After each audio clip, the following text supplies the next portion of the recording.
So these are the papers. This is a slightly delayed. This is 18 minutes past 7 in the evening of Thursday, the 19th of December, November 2020. This is the first edition of the Khoodeelaar campaign, world exclusive diagnosis of Fleet Street. When we say world exclusive diagnosis of Fleet Street, it is obviously a diagnosis of Fleet Street playing the perennially corrupting role and hiding the truth from the readers. And the readers, most of whom are indigenous white population, white people across England.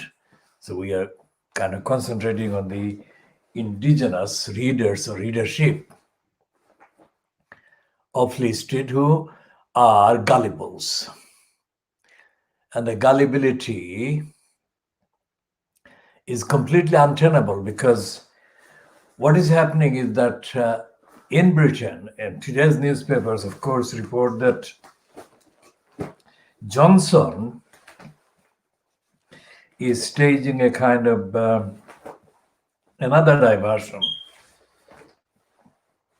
And this diversion it's not called diversion in The Guardian, but that's what it is in the context.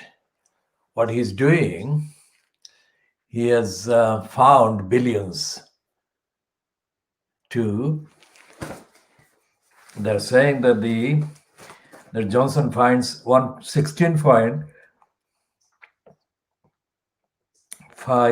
billion pounds for defense, that is military expenditure, as foreign aid budget faces huge cut. Obviously, The Guardian is being typically kind of trendy and appealing to the kind of shallow end of the readership, which would see the juxtaposition that Johnson finds 16.5 billion for defense and also is plotting to cut foreign aid. That foreign aid is obviously an emotional kind of thing for The Guardian. I mean, market-wise, in terms of the kind of business, it appeals to those who are shallow because they think that foreign aid amounts to kind of British establishment, British state doing favors to the poor countries, the countries in poverty, or countries with experiences of poverty on a large scales. This is completely false because the amount of foreign aid, so-called, that the UK ever pays is tiny and much smaller than what it should be according to the United Nations and other international kind of agreements that the UK is signed up to.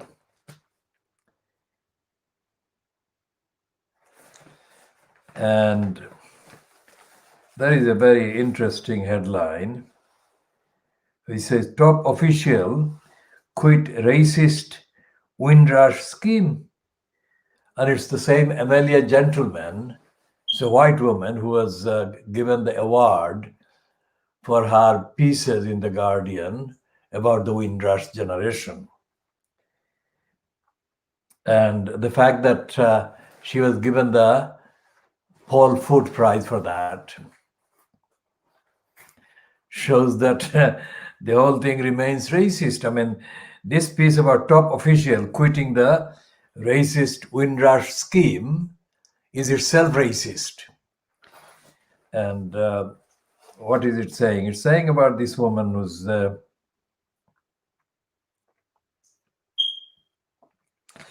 Windrush claimant Judy Griffith came to live in the UK in 1963 and worked for 50 years before being wrongly told she was an illegal immigrant.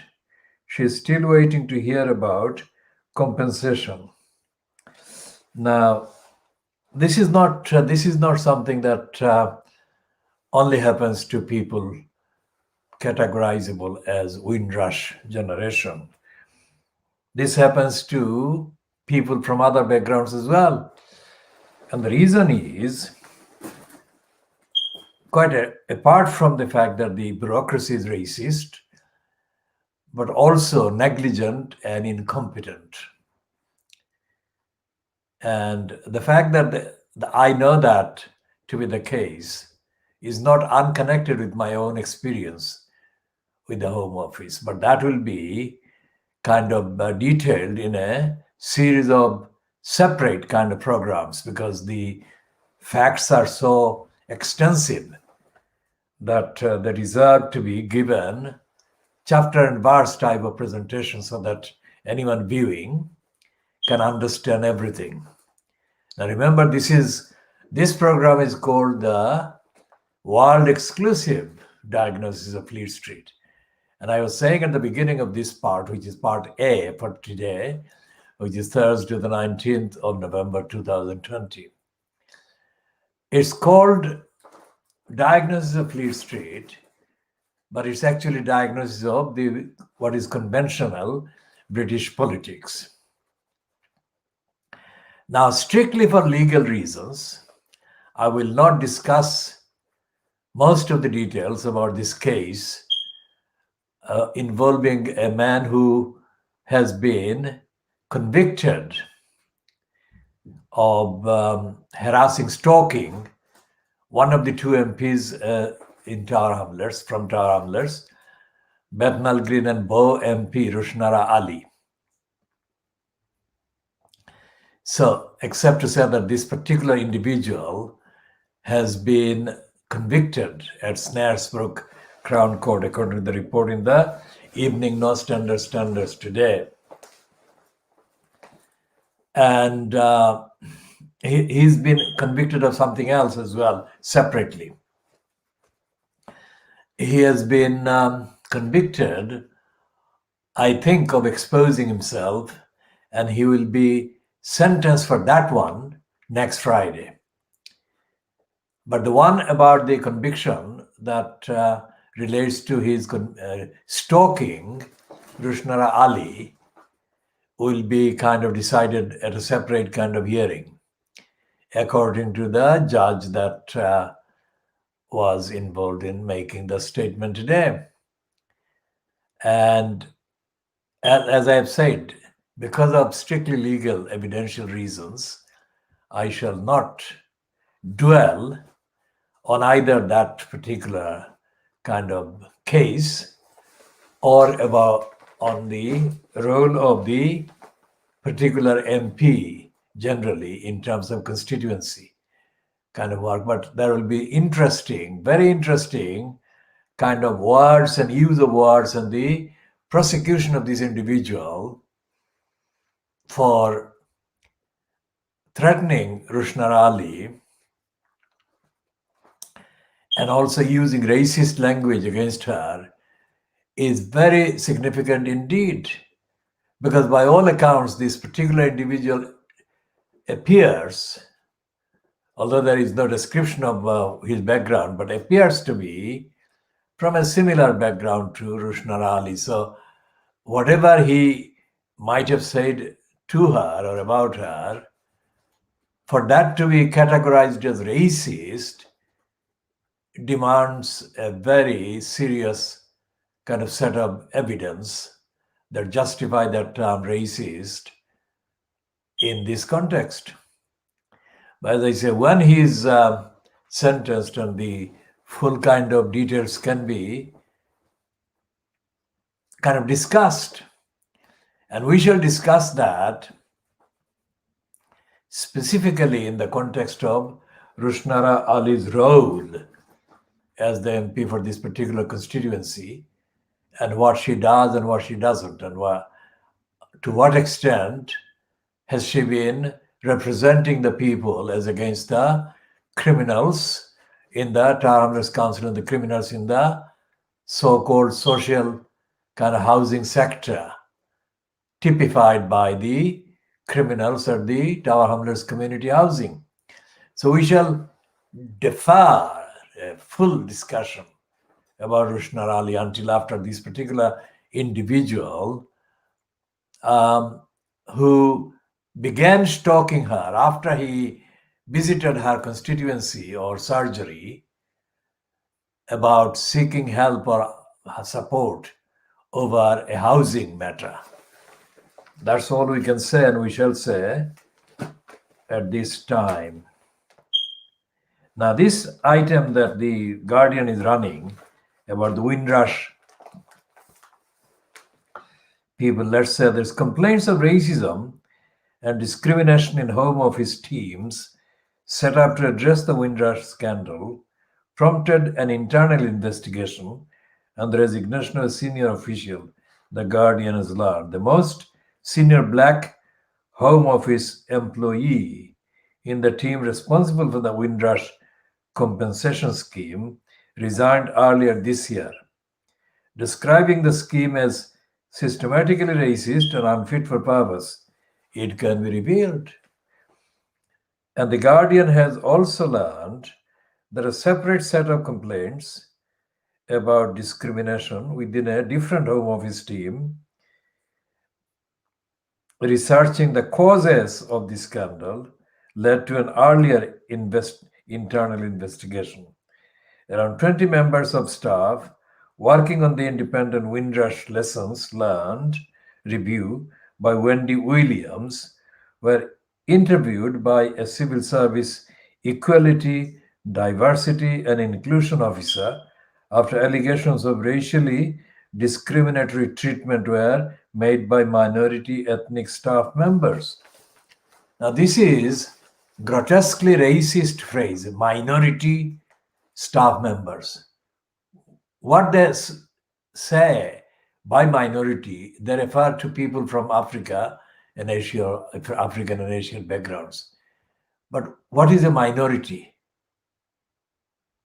Because when the term minority is applied to somebody, it actually immediately, instantaneously has the effect of reducing their image in terms of the intellectual abilities and their kind of entitlements to universal equality.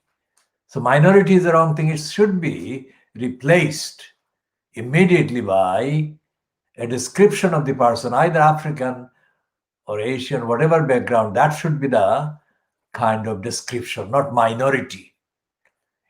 Or a sentence like that should have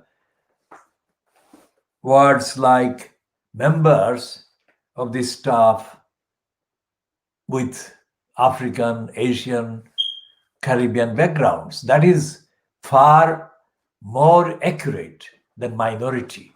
Minority is grotesquely insulting and racist. And so she said, on page 16, this Amelia gentleman is saying on this same item, and it says the senior black official resigned from racist Windrush compensation scheme.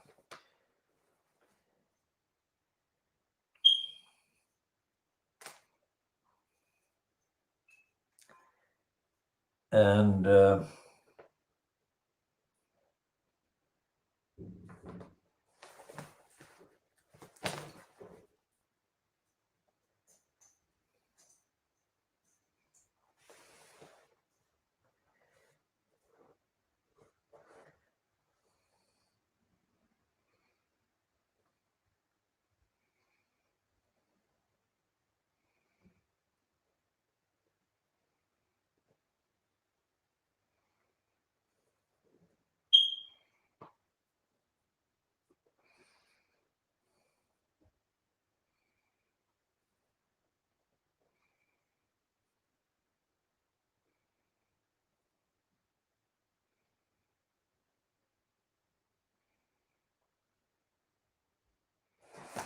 now this is a 2-page spread on the Guardian today.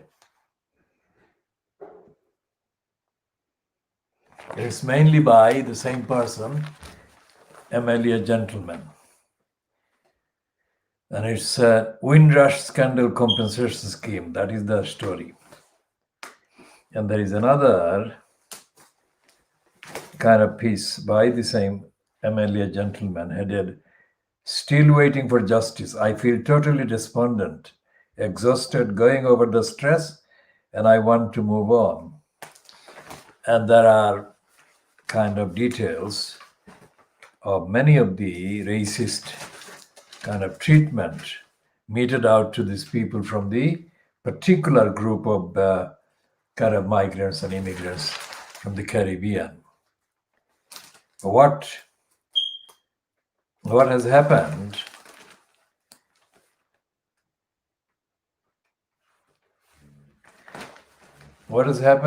in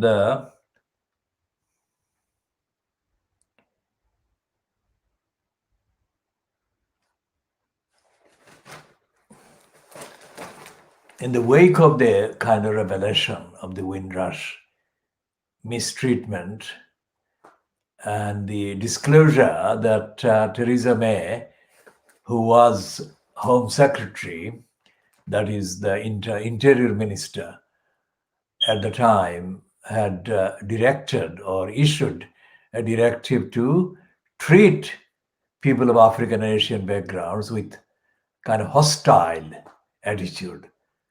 The hostile environment that was created at the instigation of Theresa May, the Home Secretary.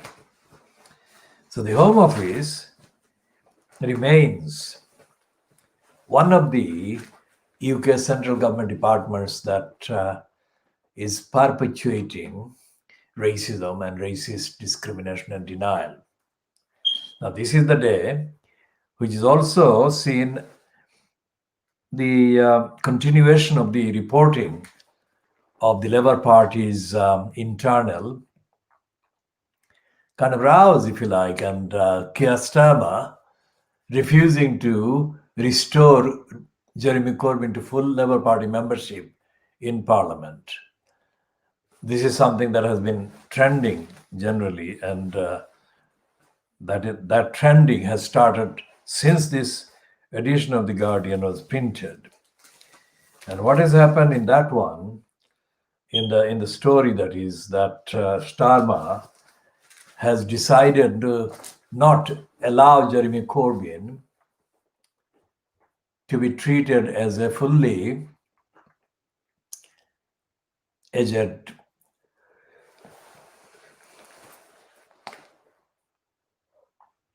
full-fledged member of the Labour Party in Parliament. And that actually relates to or refers to the what they call the whipping system.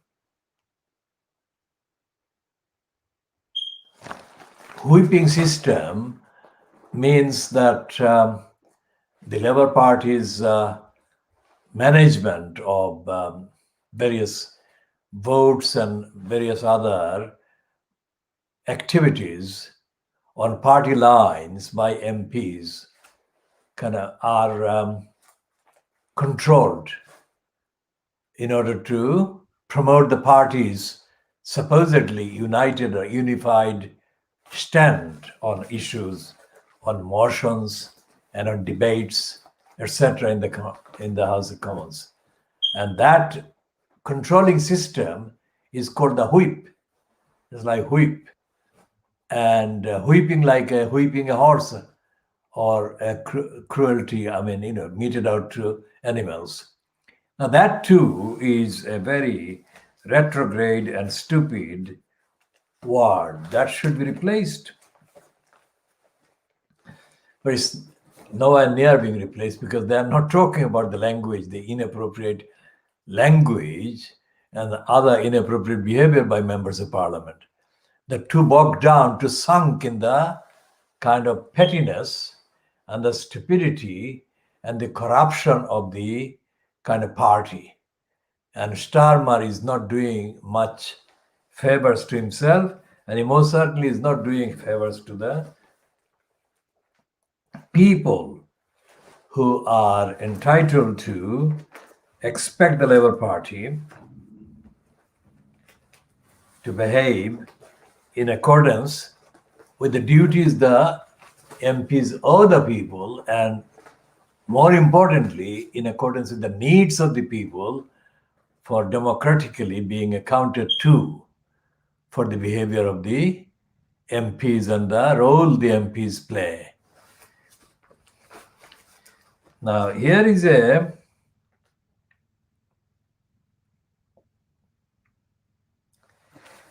picture on the Daily Mail which actually gives the lie to the line that the BBC peddled for weeks, or at least what felt like weeks, about Martin Bashir being seriously unwell.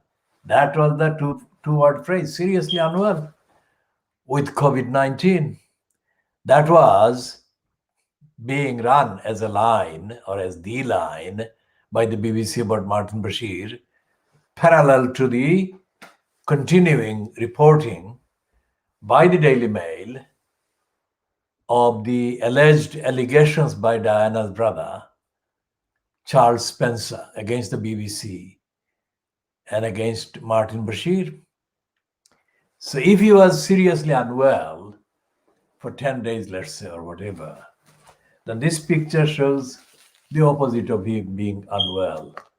It looks like he is walking briskly and behaving as a seriously well person, not unwell person. So that is the thing. And what they're saying is, here out and about is the man too ill to help the inquiry. That is what they're actually saying, that he too ill. That is an expression they're using within quotation marks, and they're mocking the BBC's lie. And then it says on pages 4 and 5, what? Yes. Wills, we need truth. Now, Diana's son, Williams, is reported today as saying that he supports the inquiry by the BBC, and is quoted here as saying, whether he wrote that himself or not is not disclosed, but that is put in the quotation mark. His statements is printed in the Daily Mail as reading, the independent investigation is a step in the right direction. It should help establish the truth behind the actions that led to the Panorama interview and subsequent decisions taken by those in the BBC at the time. And what is the BBC saying about Martin Bashir yesterday? About that picture, when that picture was put to the BBC, they said this one.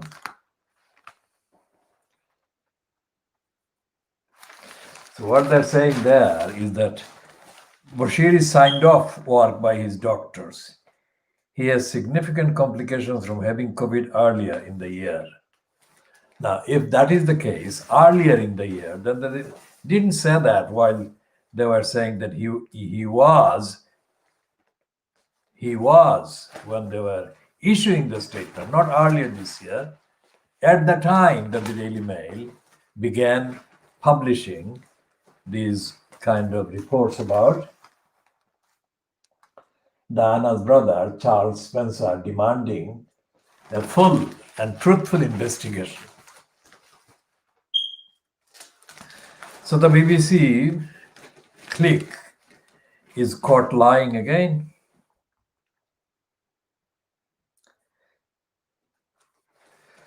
And this one,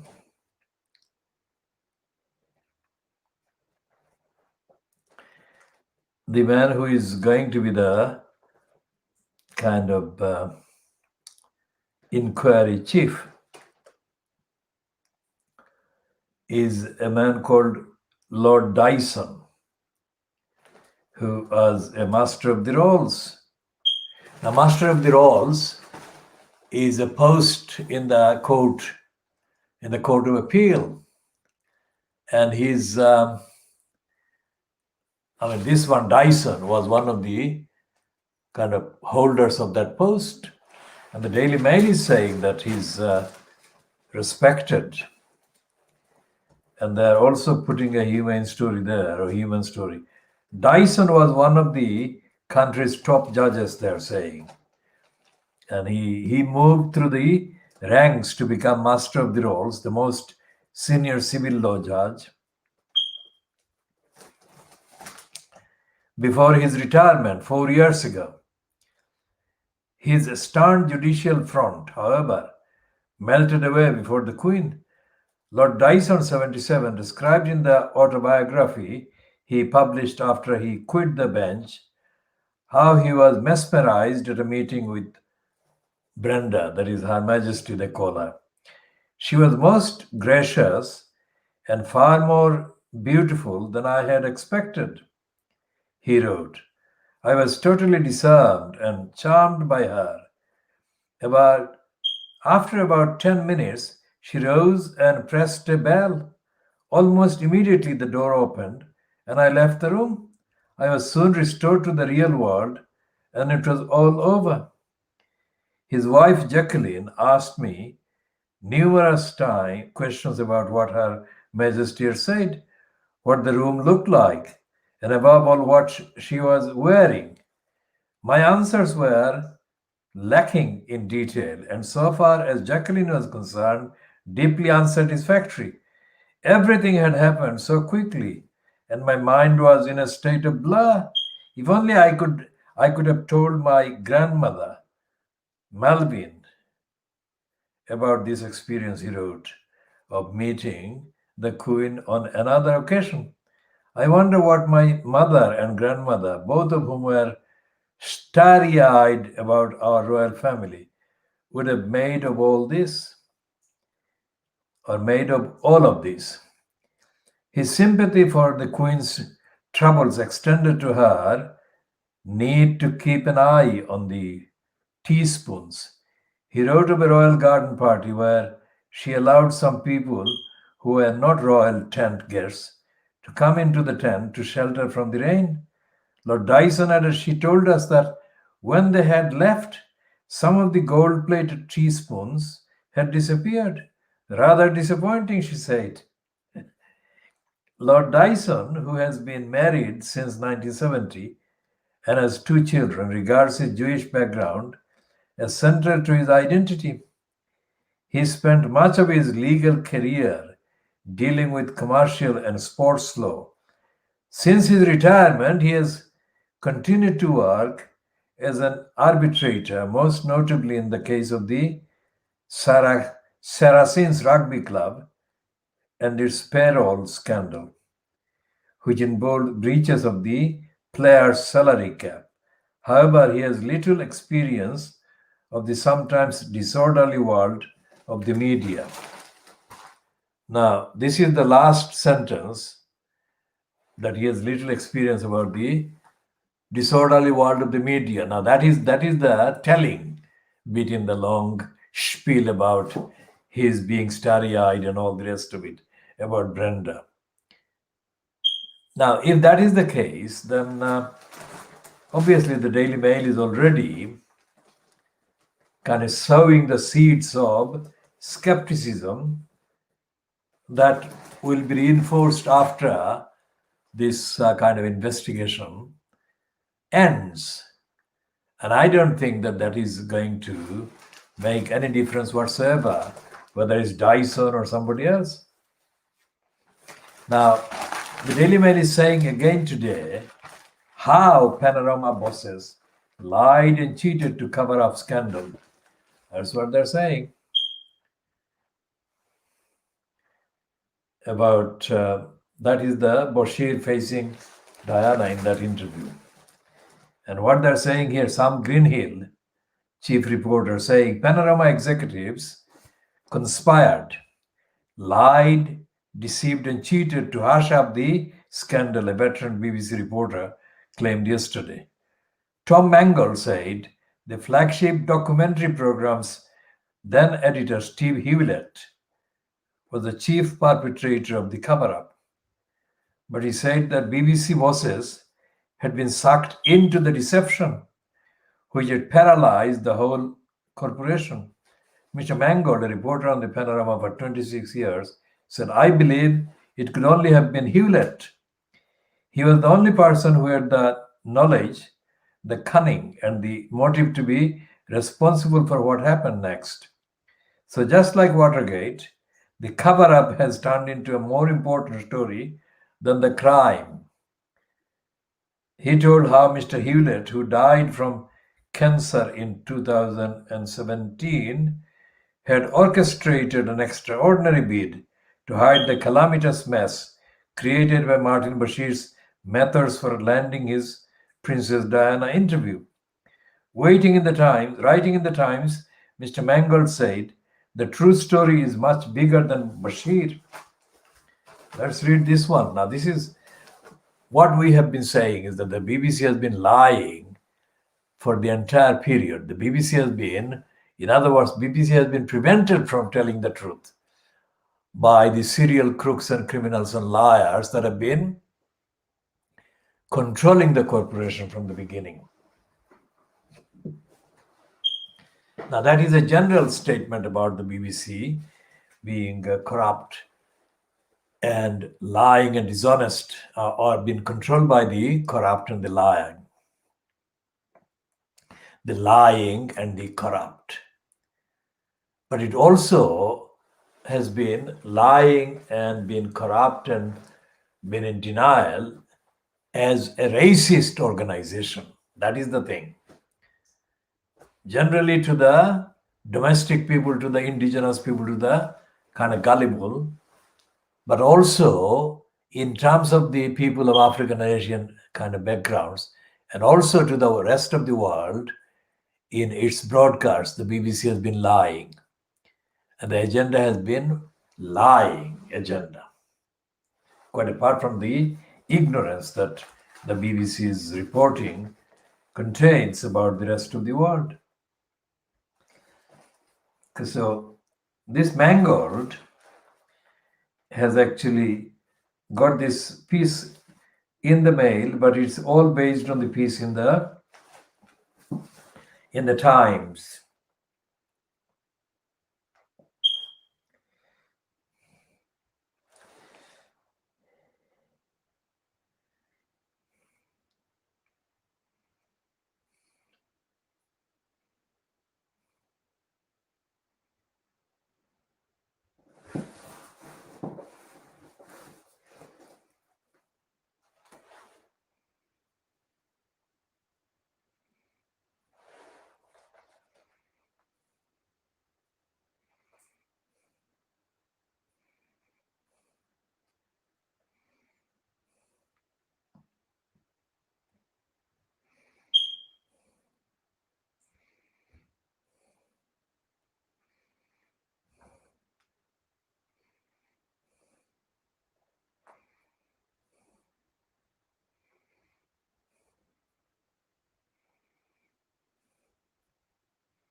So the Tom Mangold piece is being continued to be quoted by the Daily Mail. And they say that Tom Mangold said, when the bomb went off that terrible Sunday, it left the BBC paralyzed. But the bomb, according to this piece, Mangold is referring to the disclosure after the broadcast of the Panorama interview in 1995 that Bashir had forged documents, etc., etc. So that's the reference to the bomb. So when the bomb went off that terrible Sunday, it left the BBC paralyzed.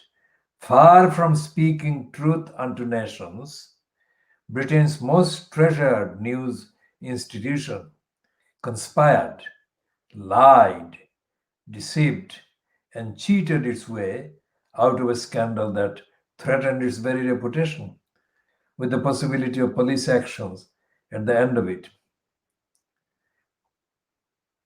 He said it gave him no pleasure to criticize the conduct of a dead man, particularly one as popular as Mr. Hewlett, but said Lord Hall, who conducted the BBC's initial inquiry into the matter in 1996, before going on to become Director General, had been suckered by a cover-up run by Mr. Hewlett. Tom Mangold said that he loved the BBC and urged it to now empty all your dark cupboards with the new inquiry. The BBC declined to comment on Mr. Mangold's claims.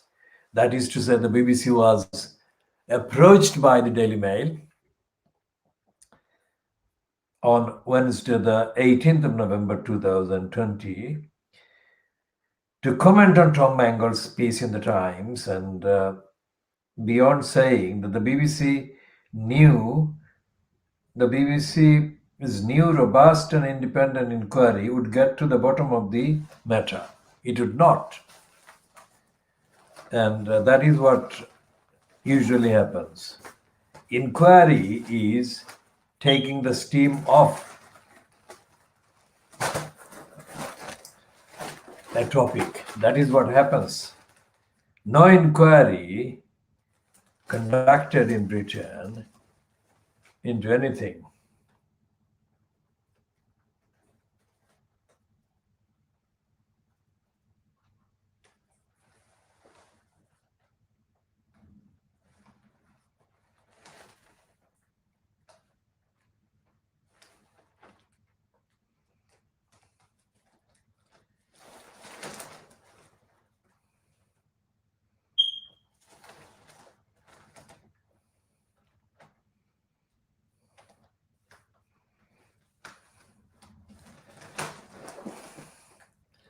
Tory MP cleared of sexual assault after Kerry Simons gave evidence against him in court, has been barred for promotion by Boris Johnson. Richard Holden, 35, was last month recommended for a government post by Tory Chief Whip Mark Spencer, but he was overruled by the Prime Minister. As the MP for North West Durham, Mr. Holden is part of the Conservatives' so-called red wall of former Labour seats and has been tipped for a cabinet future. Now, Mr. Spencer said Mr. Holden should be made a parliamentary private secretary, but the appointment was dropped after it was made clear Mr. Johnson would not allow it. The Prime Minister said privately that he will not promote Mr. Holden because he fears his fiancée, Miss Simons, would disapprove, according to well-placed sources. Now, it seems that Boris Johnson is being referred to increasingly as making decisions based on what Kerry Simons would say. Now, that is very significant.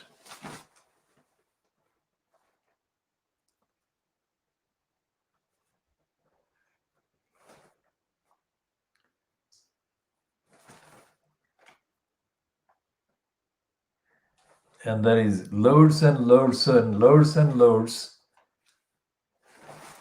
of kind of political stories about the virus, not the actual physical stories about what this thing does, but there is a political.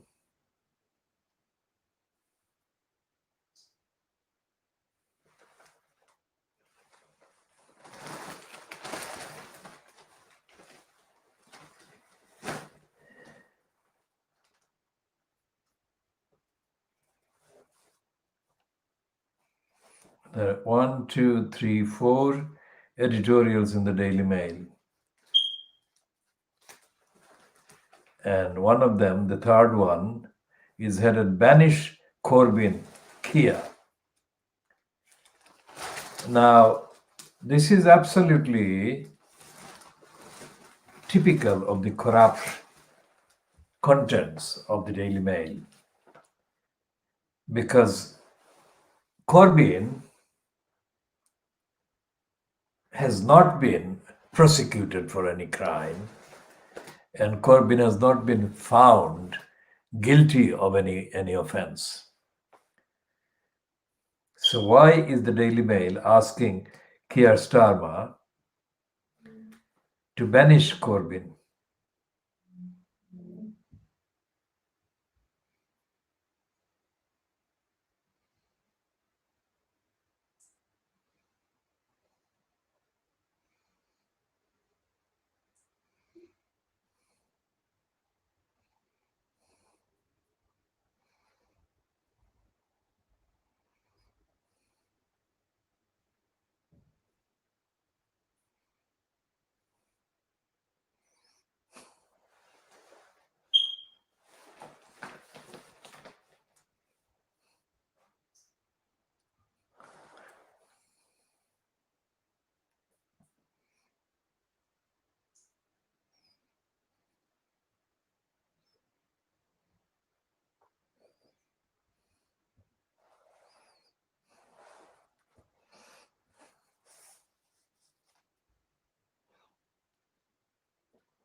And there is a 2-page spread on the Daily Mail, which is revolting.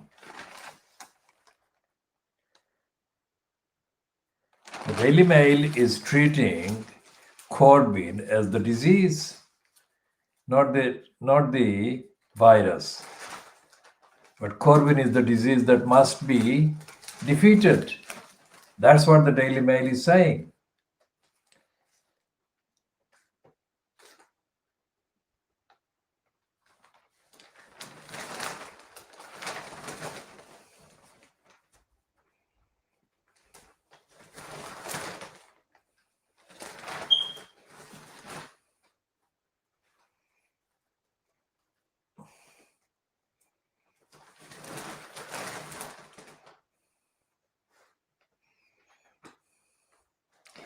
Now there's a news item on page 29 of the Daily Mail, headline Eton, that is Eton College or Eton School, masters nocturnal visits to molest boys. To molest boys. Now, nocturnal is, of course, nighttime.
So there is so much sexual abuse taking place in the kind of top school in this country.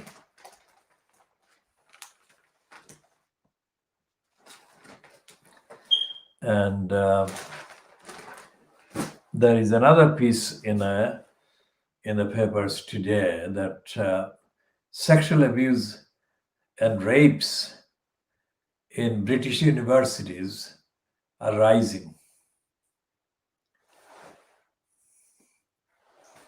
Now, this is a very serious issue. It's nothing to do with the COVID-19. It is to do with the fact that the universities are unfit for purpose, which is what I have said. I've said that they're corrupt, they're very racist, and they're unfit for purpose.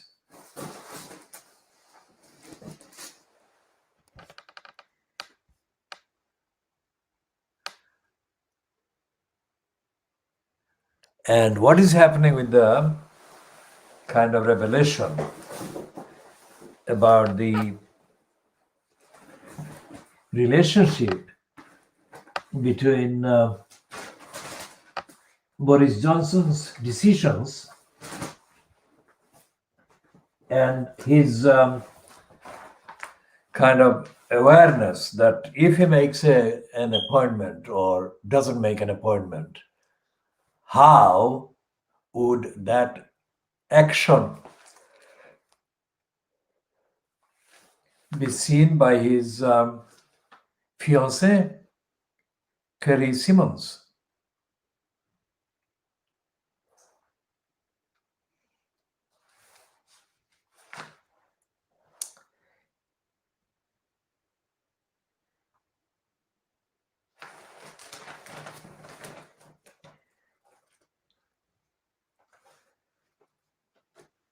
And this is the story about the taxpayers' bill to keep largely empty trains running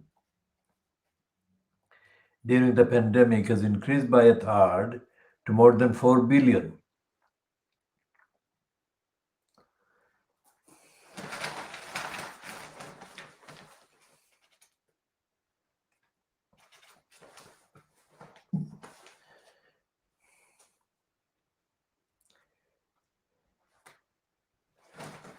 how is this happening? Corbyn, who was in post for 5 years as leader, is being called by Starmer as unfit to be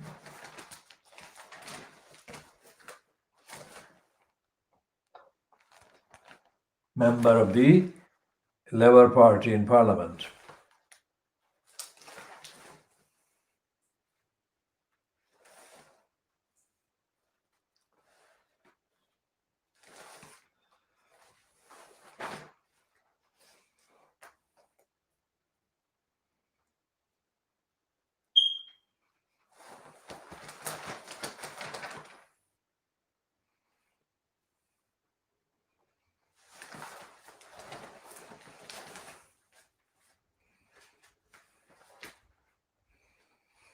And there is a 2-page spread here, which is kind of self-explanatory and is quite realistic.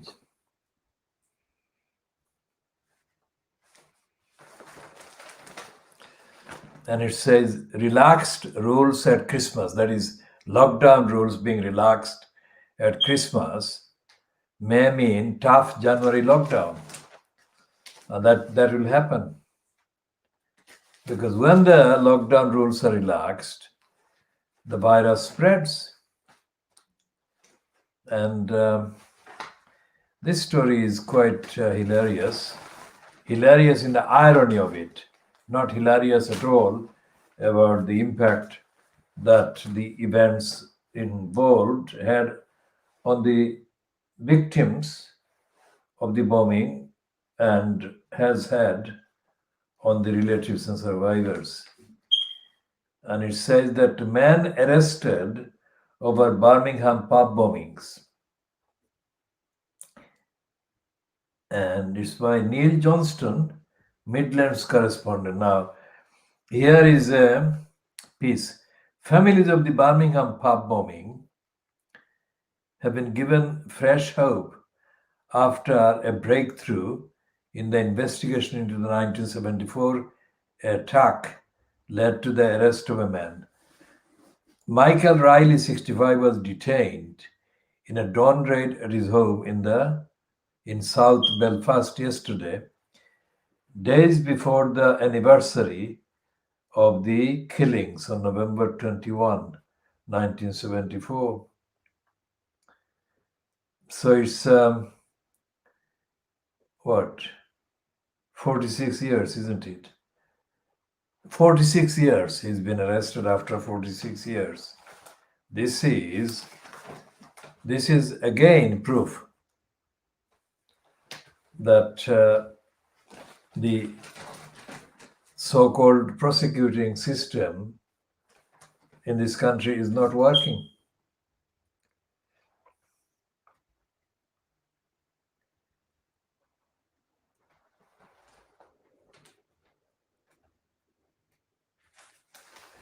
And there is a script, in the script kind of for this particular TV program, the script writer had applied eugenics and had put the abortion element into the character that is suffering or suffers from Down's syndrome.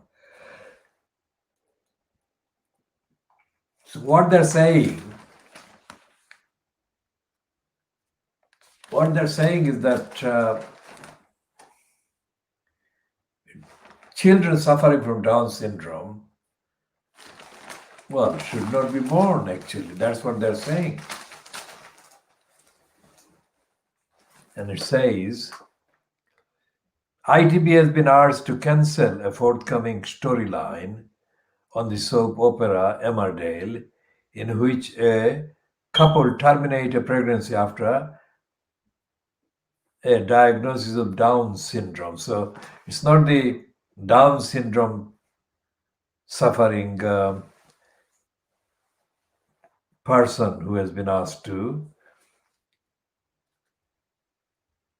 terminate the pregnancy, but a normal kind of not Down syndrome suffering actress or person whose pregnancy, the unborn child in her was diagnosed to be of Down syndrome. And that is what this story is about. So when that diagnosis was kind of carried out, she was told to terminate the pregnancy, to abort.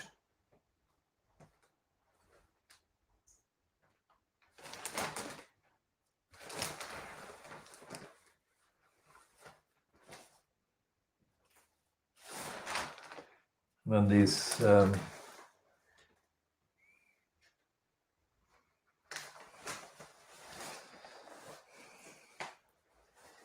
there is a piece about the health that it a cat lay, antibiotic resistant infections have increased by a third in England since 2015. Antimicrobial resistance, when bacteria, fungi, viruses, and parasites no longer respond to the drugs designed to kill them, is a serious threat, Public Health England has warned. Now, that is absolutely correct. That is a serious threat. What I would say is that why is this a kind of one-off news item?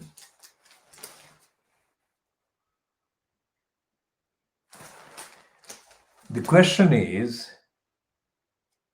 connected with the unpreparedness of the National Health Service to deal with the virus and unpreparedness of the whole state to deal with the virus. And the reason I'm saying that is not something I'm speculating about, but it is actually based on the evidence of everyday news.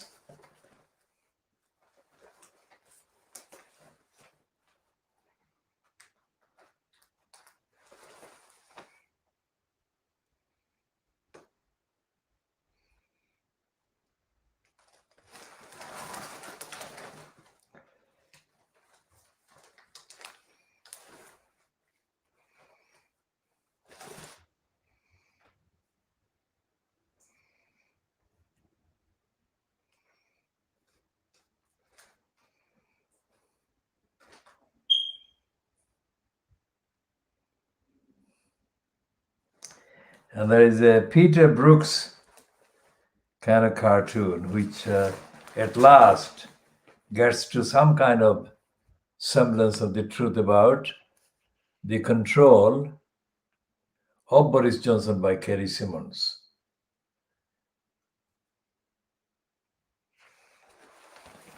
It says that there is a screen that Boris Johnson is looking at on his computer desktop,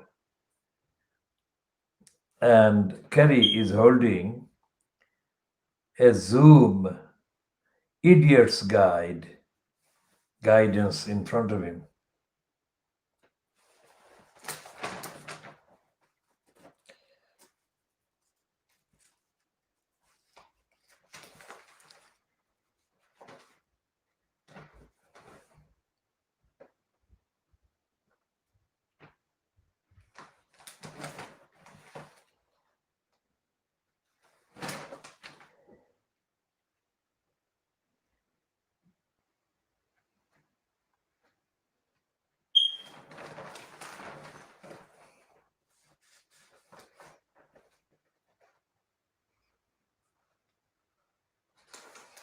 And I got a piece on the page 14 of the Times saying jail for homeschooling in French carves on Islamists.